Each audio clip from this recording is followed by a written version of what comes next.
देश की राजधानी दिल्ली में देश के पूर्व प्रधानमंत्री पीवी नरसिम्हा राव की एक मूर्ति लगाने के प्रस्ताव को बड़ी मंजूरी मिल गई है। ये फैसला दिल्ली अर्बन आर्ट कमीशन यानी कि DUAC की 27 मार्च 2025 को ही बैठक में लिया गया है। मूर्ति को तेलंगाना भवन के पास लगाया जाना है।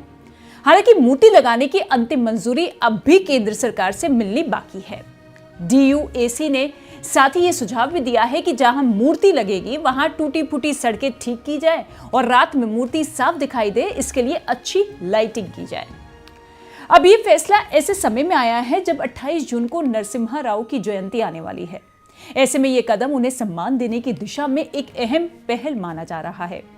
वो इसलिए क्योंकि पीवी नरसिम्हा राव एक ऐसा नाम जो भारतीय राजनीति में अक्सर आर्थिक सुधारों के जनक के रूप में याद किया जाता है, लेकिन खुद की राजनीतिक विरासत को उनकी ही पार्टी ने वर्षों तक ठुकराया।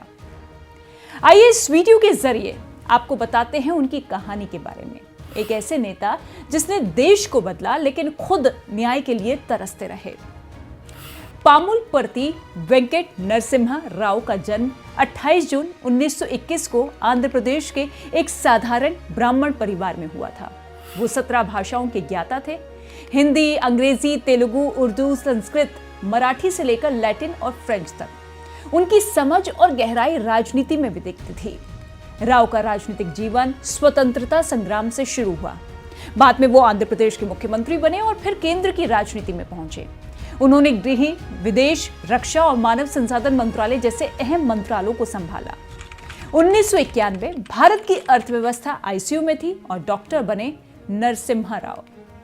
जब 1991 में भारत भयंकर आर्थिक संकट से जूझ रहा था, विदेशी मुद्रा भंडार खत्म होने को था, IMF का दबाव बढ़ रहा था, तब नरसिम्हा राव प्रधानमंत्री बने।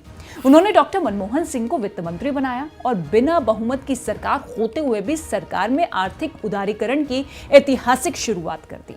सबसे पहले लाइसेंस राज खत्म हुआ, जिससे FDI यानी कि विदेशी निवेश के द्वार खुले। निजीकरण को प्रोत्साहन मिला, बाजार अर्थव्यवस्था की तरफ बढ़ते हुए नजर आए और इन्हीं सुधारों ने भारत को बदल डाला। आज की IT इंडस्ट्री, स्टार्टअप कल्चर, वैश्विक व्यापार, इनकी जड़ें उसी दौर से जुड़ी हुई हैं। पीवी नरसिम्हा राव एक अनदेखा लेकिन ऐतिहासिक अध्याय। पीवी नरसिम्हा राव 1991 से 1996 तक भारत के प्रधानमंत्री रहे और नेहरू गांधी परिवार से बाहर कांग्रेस पार्टी के पहले ऐसे नेता बने जिन्होंने लगभग अपना पूरा कार्यकाल सफलतापूर्वक पूरा किया। उनके प्रधानमंत्री रहते ही भारत की अर्थव्यवस्था के उदारीकरण यानी कि लिबरलाइजेशन की ऐतिहासिक शुरुआत हुई, जिसने देश को वैश्विक व्यापार की ओर खोल दिया। लेकिन यही दौर भारत के सामाजिक सांप्रदायिक इतिहास का एक दुखद मोड़ भी बना। 1992 में बाबरी मस्जिद विध्वंस की घटना उनके कार्यकाल में हुई। उस पर चुप्पी और बाद की राजनीति ने उनके नेतृत्व पर गंभीर सवाल खड़े कर दिए। कांग्रेस अध्यक्ष ने भी, लेकिन अपनों में अकेले पीवी नरसिम्हा राव न केवल प्रधानमंत्री थे बल्कि उन्होंने कांग्रेस अध्यक्ष का दायित्व भी संभाला। कांग्रेस अध्यक्ष भी, लेकिन अपनों में अकेले। पीवी नरसिम्हा राव न केवल प्रधानमंत्री थे बल्कि उन्होंने कांग्रेस अध्यक्ष का दायित्व भी संभाला, परंतु उनकी पार्टी के भीतर स्थिति कभी सहज नहीं रही। विशेष रूप से सोनिया गांधी से उनके रिश्ते बेहद तनावपूर्ण थे। ये कोई छुपी बात नहीं थी कि कांग्रेस में सोनिया गांधी के उभार ने राव की स्थिति को चुनौती देना शुरू कर दिया था। पूर्व केंद्रीय मंत्री KV थॉमस ने अपनी किताब Sonia the beloved of the masses में लिखा है कि सोनिया गांधी राजीव गांधी की हत्या की जांच की धीमी प्रगति से बेहद नाखुश थी और यही बात उनके और राव के रिश्ते में कड़वाहट का कारण बनी।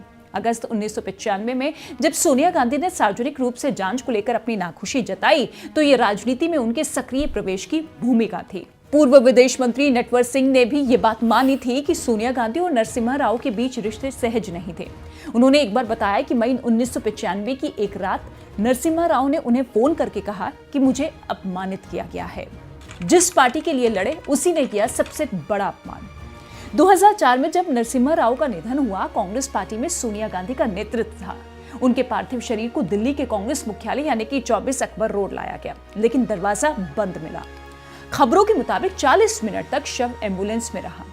उसके बाद शव बाहर ही रखा गया और एक सादी श्रद्धांजलि दी गई। कांग्रेस ने ना तो राजकीय सम्मान दिया, न संसद भवन में श्रद्धांजलि सभा। परिवार चाहता था कि दिल्ली में अंतिम संस्कार हो, लेकिन कांग्रेस हाईकमान ने इनकार कर दिया। फिर हैदराबाद में उनके पार्थिव शरीर का अंतिम संस्कार हुआ। गांधी परिवार का कोई भी सदस्य वहां मौजूद नहीं था। यह घटना भारतीय राजनीति के सबसे कड़वे और शर्मनाक अध्यायों में से एक है।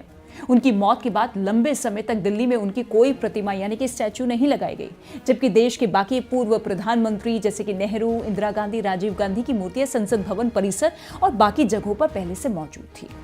इस उपेक्षा को लेकर दक्षिण भारत, खासकर आंध्र प्रदेश और तेलंगाना में नाराजगी थी।